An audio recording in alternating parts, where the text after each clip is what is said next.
Welcome, everyone, to this guided practice session presented by the Contemplative Study Centre at the University of Melbourne. I'm Dr. Karen Matko and a postdoctoral research fellow at the centre. And first of all, I'd like to respectfully acknowledge the traditional owners of the unceded land on which we work, learn, and live, the Wurundjeri, Woiwurrung, and Bunurong peoples.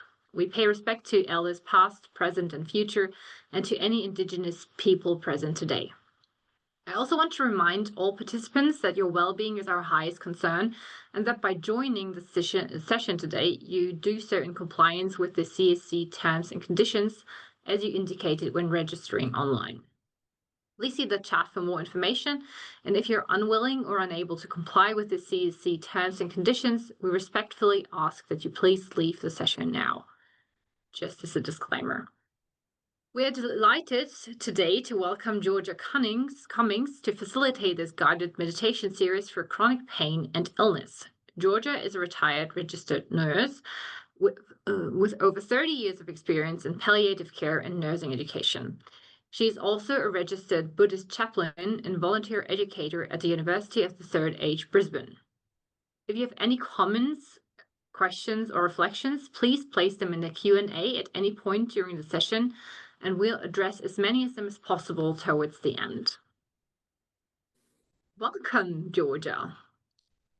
Thank you, Karen. Thank you for the warm welcome, and thank you to Kathleen also for all your help.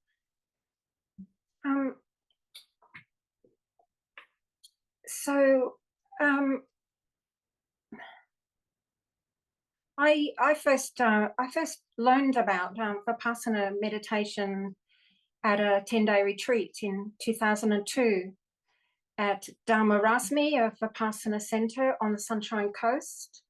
And I was hoping to cure myself of a chronic pain condition. But it took me many years after that to see differently, to see things as they really are, and to accept that this is what it is. And over that period of time, I finally understood about aversion and clinging and grasping and wanting things to be other than they are. In the Dharma, I think this is known as the three poisons, or the primary states of mind: the attachment, aversion, and delusion, which obscures our view of reality. But learning mindfulness of breathing during those 10 days, the Anapanasati practice at Pomona, was really the beginning for me. So today I would like to share with you the practices which I've learned over this period of time and I'm continuing to use in managing a chronic pain condition. You'll begin today with the body scan practice, and over the coming sessions bringing that together with mindfulness of breathing and self-compassion practice, or inner compassion, as I heard it described recently. I quite like that description. However, this is quite a slow process.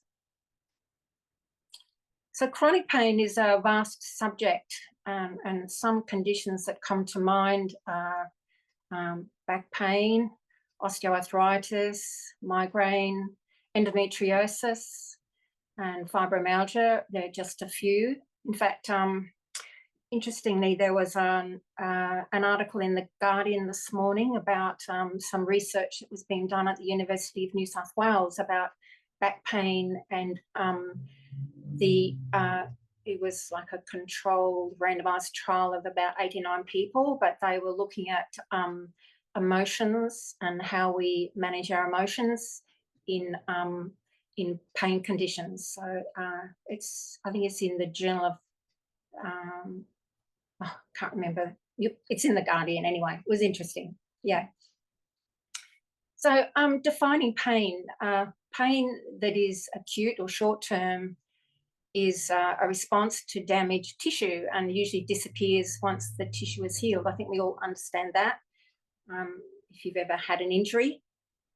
Whereas chronic pain is more complex and may result from damage to body tissue from an acute or a chronic condition, or from changes in the nerves or nervous system that result in the nerves continuing to signal pain after the original condition is healed. So you've probably heard various interpretations of mindfulness or Vipassana practice.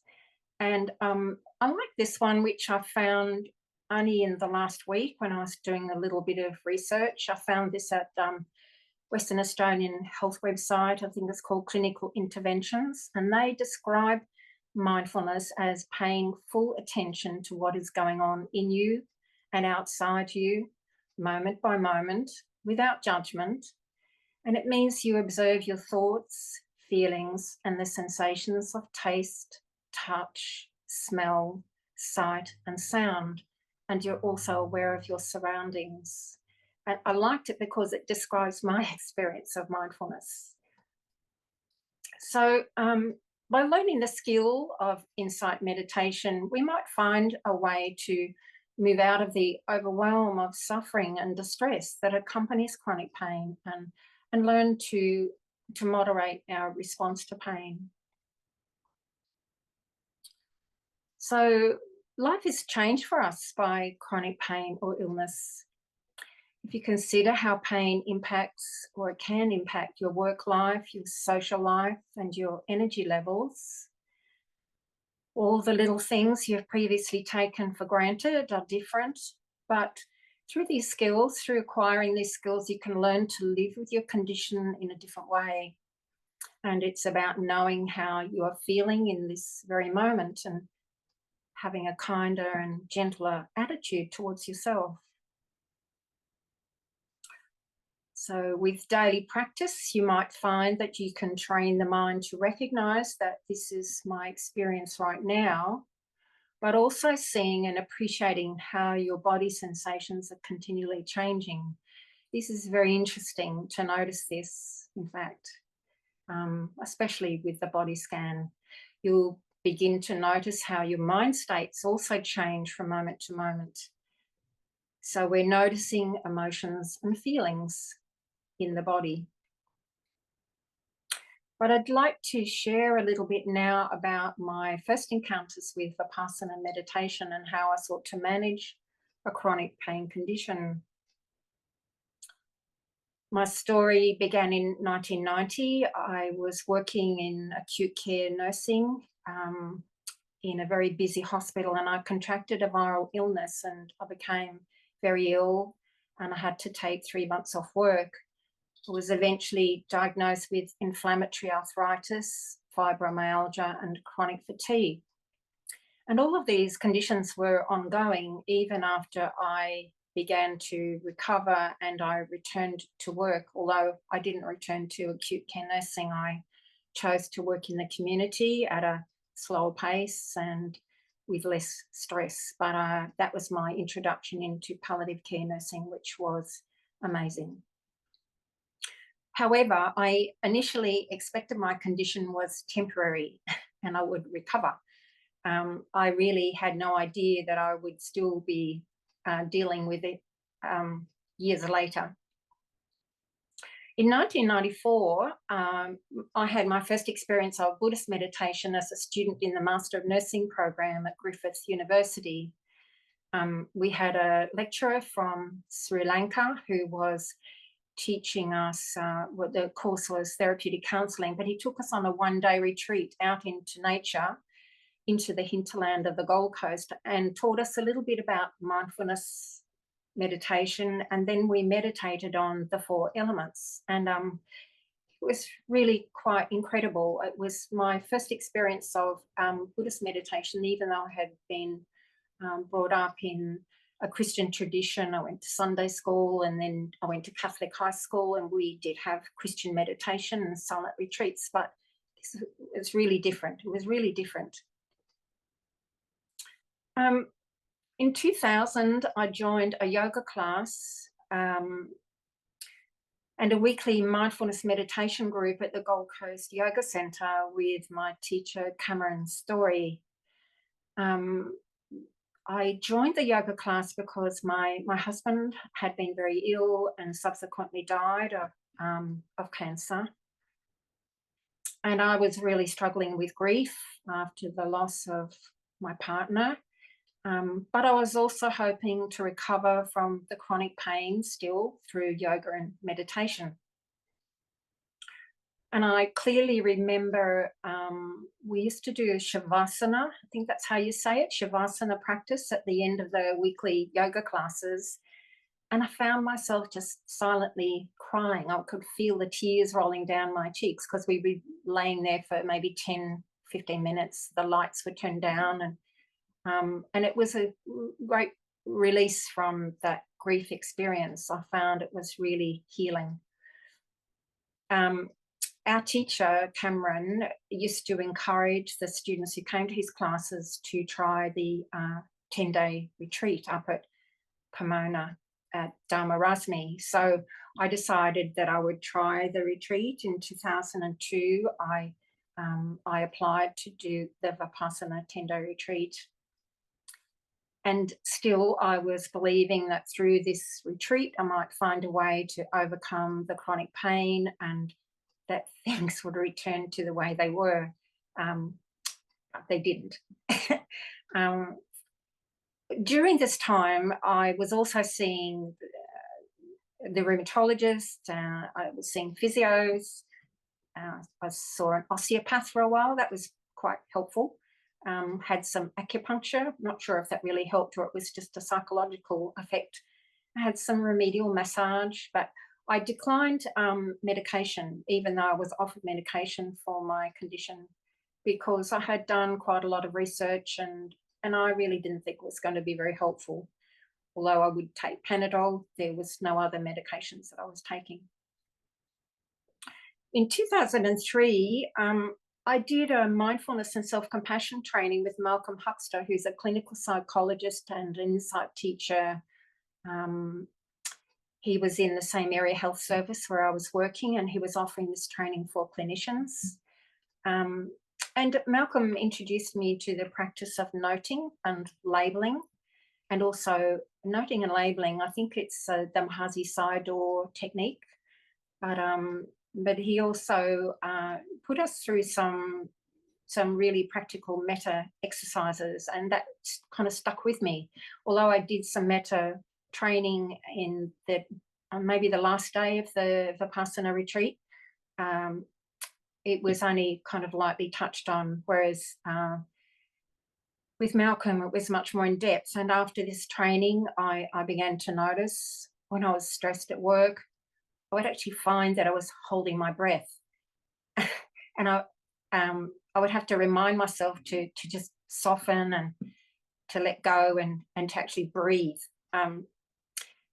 Yeah, that used to happen quite a bit, actually. And I think it was really because I was dealing with the pain as well as trying to manage my my work experience, my work responsibilities. So it was pretty stressful.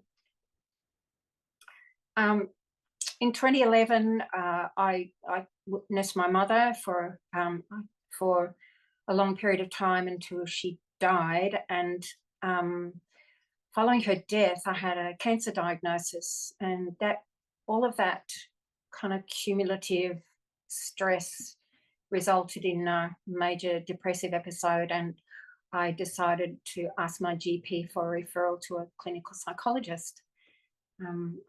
And the first psychologist I saw, it really didn't work out. I don't know if you're aware, but it's good to do a little bit of research beforehand. But if you don't click with the person that you've been referred to, you can always go and ask for another referral, because if you can't work with them, there's no benefit for either of you. So the second referral I had, I did my research. I went to the APA website and I was looking for someone who had some MBSR background, and I found someone who I could work with. And as well as psychotherapy, and after reading these books, Mindful Path to Self-Compassion and The Mindful Way Through Depression, my psychologist recommended daily mindfulness and self-compassion practice. Not a long practice, just 10 or 12 minutes in the morning and the evening, which I did. And I used to write in my journal about it, how I felt, what was happening with not just with the therapy, but also with the practices, what I was noticing. So I worked intensively with this psychologist for 3 years.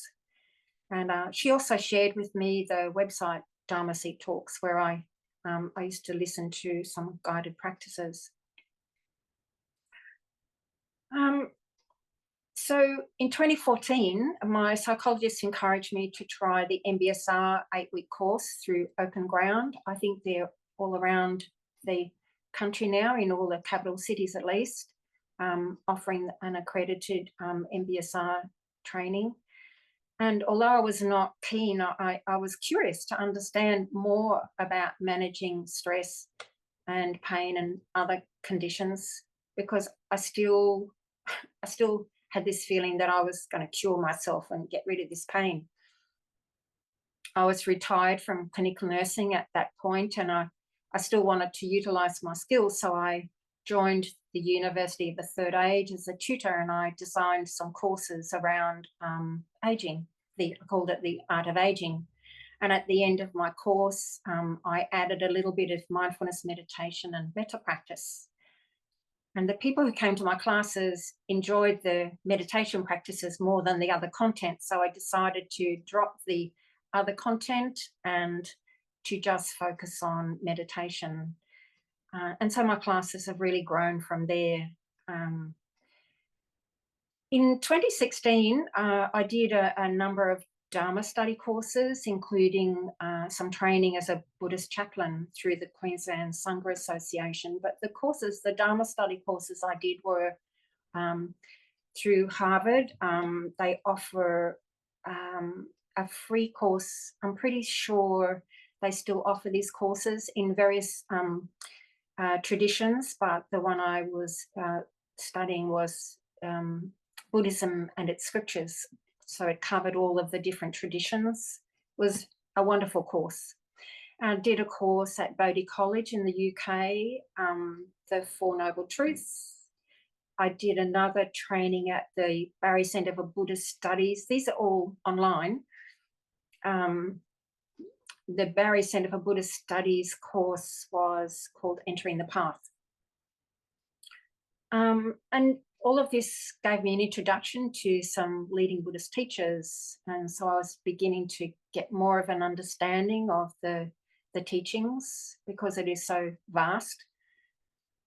And then in 2019, I also did a mindful self-compassion course, skills training with Chris Germer in Brisbane. He came to Brisbane to do a workshop with the University of Queensland. I think they have a compassionate studies centre there. Not sure exactly what they call themselves, but so the workshop it gave me a deeper understanding, at least, of the various self-compassion practices and how I could use them not only for myself, but also in the meditation groups which I lead. So how can the body scan help us to be with discomfort when the body is so uncomfortable? Through this practice, we can learn to recognize pleasant, unpleasant, and neutral sensations. The idea in scanning your body is to actually feel and inhabit each region that you focus on. And you might wonder why this is helpful. What happens in the body scan? We're learning to name sensations and also to recognize the discrete boundaries of pain, that it's not the whole of the body, which can be really reassuring to know that it isn't the whole of the body. If you can begin to come to grips with that, I found that very helpful. The body scan teaches us to bring a wise and open-hearted attention to parts of the body, even when they are the site of intensely unpleasant sensations. I'm quoting from the Mindful Way Through Depression, but this is what I believe happens. I'd like to just touch briefly on walking meditation too, although we're talking about the body scan today, but walking meditation can be a great practice when we're feeling quite uncomfortable and maybe our pain's more intense. So getting up and moving around can be an easier way of practicing. And you can walk indoors or outdoors. You can find yourself a place indoors, maybe the hallway, or if you have a large living room where you're not going to be disturbed. We'll talk a little bit more about walking meditation over the next few weeks anyway, but walking indoors or outdoors, yeah, we'll look at that a bit further over the next few weeks. I just wanted to also touch on the value of the chronic disease care plan. For some people who are able to access this, you might be aware that exercise is often prescribed for people living with chronic illness, even for people living with cancer, because our bodies can quickly become deconditioned. So allied health support may be an exercise physiologist or podiatrist or a dietitian. Maybe you need to be looking at your posture. I was told by my rheumatologist that I needed to get arch supports, and I was thinking, oh, that's only for people who have pronation, but actually it's really helpful when you have painful hips to have proper arch support. And even a dietitian, looking at your diet, maybe you need to, I'm not a dietitian, but I do take omega-3s and omega-6s for to reduce inflammation. You could also look for some free exercise with accredited trainers. In Brisbane, we have such programs in the parks and centres around the city, but to keep moving gently and with care. Lorimer Moseley, an Australian and international pain scientist, tells us that fear of movement, pain catastrophizing, anxiety and nervous system sensitization appear to be the main contributors to pain and disability.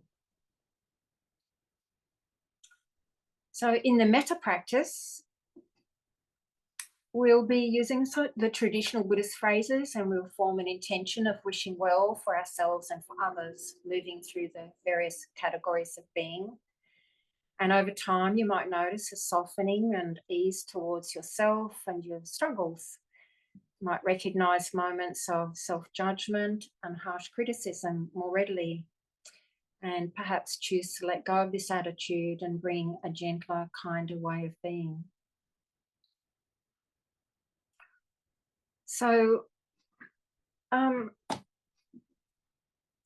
thinking perhaps we might, although I've shared some links with you, I guess some of the material I was going to talk to you about I've already shared with you in the email, so I won't go on about that, but just quickly mention, it has been found that people with chronic pain are more likely than those without chronic pain to experience mental health conditions, including depression, anxiety, sleep disturbance, and fatigue. So just keeping that in mind.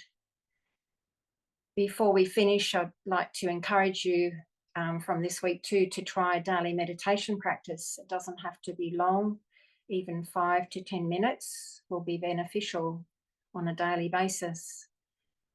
But perhaps we might do some practice now. So this week we'll begin with a body scan, or a body sweep as it's sometimes known. So I'm just inviting you to settle into your seat, or maybe you're lying down. Perhaps you're lying on the floor or in a comfortable chair. And just closing your eyes or looking down with a soft gaze. If you're lying down, maybe having your arms a little bit apart from your body and uncrossing your ankles so your feet are apart. And there's various ways of doing a body scan, but I go from the top of the head down to the feet. So just beginning with some easy deep breaths now. Taking an easy breath in. And as you breathe out, slower and longer, maybe breathing out through pursed lips and settling into the body. So directing your attention now to the top of the head. and noticing any sensations that are there to be noticed, anything that comes to mind around the back of the head and the sides of the head, around your ears, across your forehead, and inviting this part of the body to relax and to let go.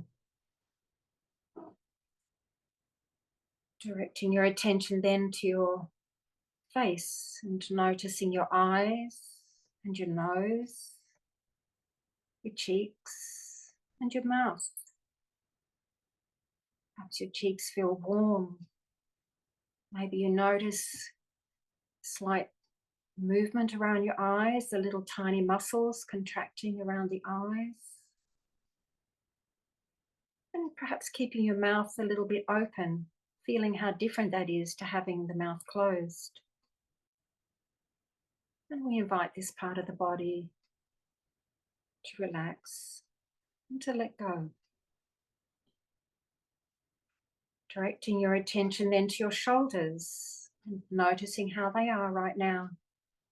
Softening around the shoulders, releasing any tightness, inviting ease. Moving on then to your arms, noticing the top of the arms, however they are, and any sensations that might come to mind. Perhaps you can feel the fabric of clothing touching your skin. Noticing your elbows and your forearms, and the wrists and hands, the left hand and the right hand. Inviting the arms to relax and to let go. Directing your attention next to your spine, softening around the neck region, the top of the spine. Letting go of any tightness between the shoulder blades. Moving down to the lower spine, releasing any tightness there. Softening the whole of the spine. And next, directing your attention to the heart center, finding that place in your body, maybe putting your hand over your heart, resting your hand over your heart and feeling the warmth and connection. And appreciating how you've set aside this time for yourself. We all wish to be happy, wish to be peaceful and calm, healthy and strong. Softening around the heart and letting go of any tightness there.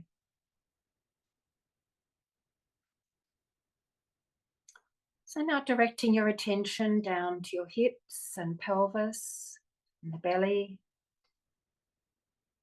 Softening the hips.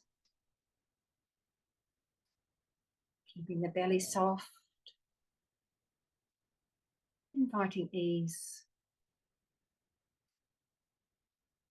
And then moving on to the legs, noticing the top part of the legs, however they are.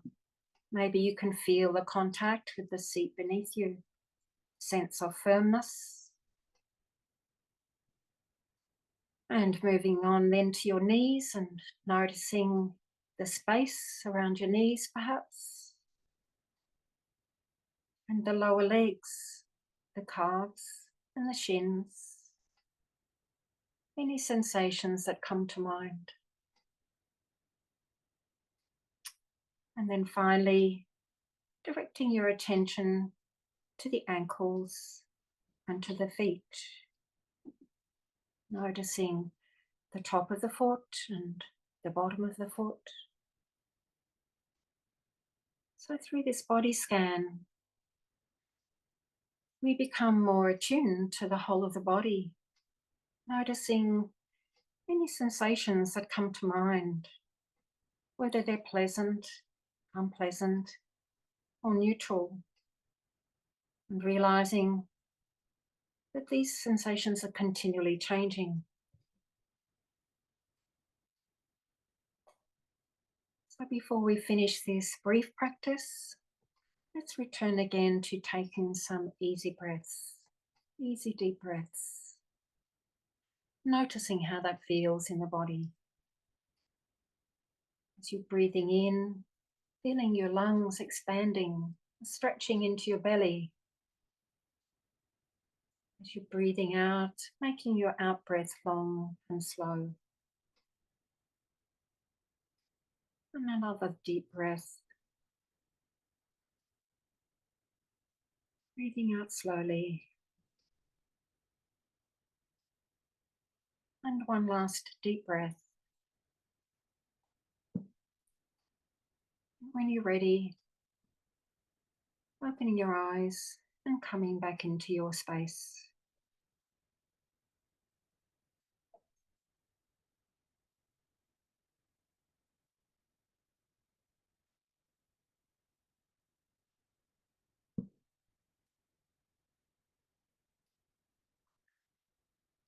So I'm hoping that you found that practice, even though it was a little bit fast, that it was useful. I'm happy to answer any questions that you might have. If I can't answer them, I'll do some research and get back to you. Yes, thank you, Georgia, for this wonderful invitation and letting us take part in your journey, and offering some advice on how to deal with chronic pain and what or how meditation might be useful for this, and giving us this impression on this practice. And I've seen there's some hearts coming in, so people enjoyed this, as far as I can tell. I don't see any open questions so far, but feel free to ask anything you like. Oh, now questions are coming in. What benefit the bodies can have for chronic pain? Well, interestingly, when I first learned about the body scan in the MBSR course, I didn't enjoy it one bit. I found that really difficult, and because I was so uncomfortable. But what I realized was that I was kind of bottling up a lot of emotions, a lot of anger and resentment. And over the period of that 8-week training, I learned how to recognize where I was feeling that in my body. I was maybe feeling it around my shoulders or in my belly. And once I understood that it was the emotion, I was able to let go to some extent. So I think for me, that was the value of the body scan, noticing when the body was tight and tense. Yeah. Getting to know yourself a bit better. And actually, there's a question relating to this. So what do you do when an emotion comes up associated with a body sensation? Um, what I've learned is to try and discover where I feel it in the body, where I'm sensing it in the body. And initially this can be a little bit tricky, but I might share something with you next week about where we feel emotions in the body, because a study was done in Finland where people were asked to identify where they felt particular emotions like sadness, joy, and it's a subtle sensation, but it is possible to sense maybe in the belly there's some anger, or and sometimes around your shoulders or your arms you're feeling like you want to reach out and grab someone because you're feeling pretty frustrated with them. So it is a skill that you can learn, but maybe I need to do a little bit more research and share some more information with you about that, especially some diagrams, which are very helpful. Yeah. And here's one question. How do you stop yourself from falling asleep during a practice like a body scan? Oh, that's interesting. Yeah. In my classes, what I usually say to people is if you feel yourself getting sleepy, take some deeper breaths and open your eyes. Like open your eyes for maybe a minute or two, because the idea is, of course, not to go to sleep, because, you know, it's nice to go to sleep, but this is not what we're trying to achieve. We're trying to learn about what's happening in the body. So, yeah, opening your eyes, taking some deeper breaths, and coming back into the moment. Yeah, can be irresistible falling asleep. And maybe also posture. So, like if you're lying down, it might be easier to Oh, fall yeah. asleep. And if Yes, you're sitting, it might be a bit harder. true. Yes, yeah. Um, and here's a question on whether you can recommend any sources for different types of pain where people can find more information. Uh, in the sense of practices, like guided practices, is that what you? Resources? Resources. Resources, yeah. Yeah, definitely. Um, well, when I say resources about pain, I guess I'm probably referring to those practices which I probably shared with you in the email, those practices of self-compassion on Chris Gomer's website, and Kristen Neff. You might like to have a look at Kristen Neff's website.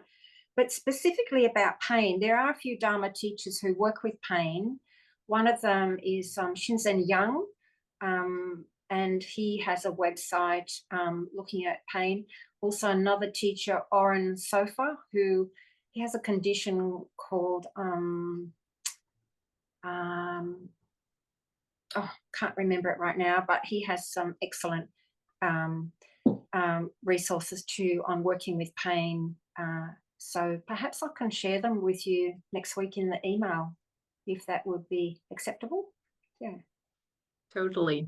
Thank you so much for this. And there's another question on where can people access these lovely meditations like the body scan we just did.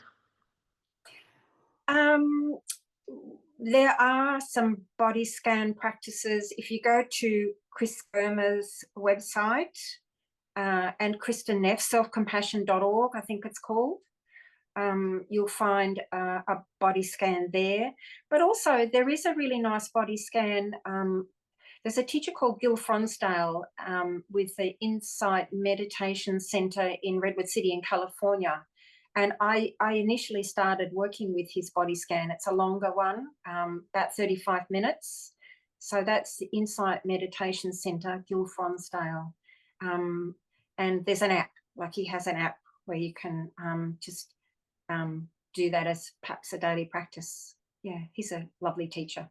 And also there's like a lot of free apps and resources that offer a lot of body scans. And yeah, sometimes it's just good to scroll through them and see which one you like, I guess. Yeah, that's true. Yes, because I hear in my classes some people are sensitive to a certain voice tone. They don't like one voice, but they like another. So, which is interesting to me because I can relate to that as well. Yeah. And here's another question that a person reports getting a headache from the deep breathing and what she can Oh, do about it. okay. So, maybe you might be hyperventilating a little bit. Maybe you, it's not essential to do deep breathing. Just breathing quietly is fine. Yeah. Yes, I haven't heard that before. So that's interesting. So maybe just don't worry about deep breathing, just some gentle, easy breaths. Yeah. What I've heard as a recommendation is to focus more on the out breath. So like really getting all the breath, like all the breath out of your Yes. system to Yes. stop you from hyperventilating. So that Yes. might help. Yes, it could be helpful. Yes. Yeah.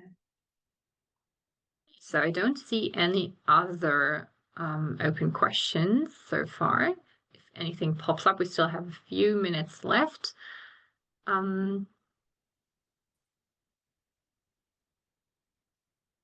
Yeah, I just want to share that. So thank you very much, Georgia, for this introductory session. And all the insights. Thanks also from many participants who've also thanked you.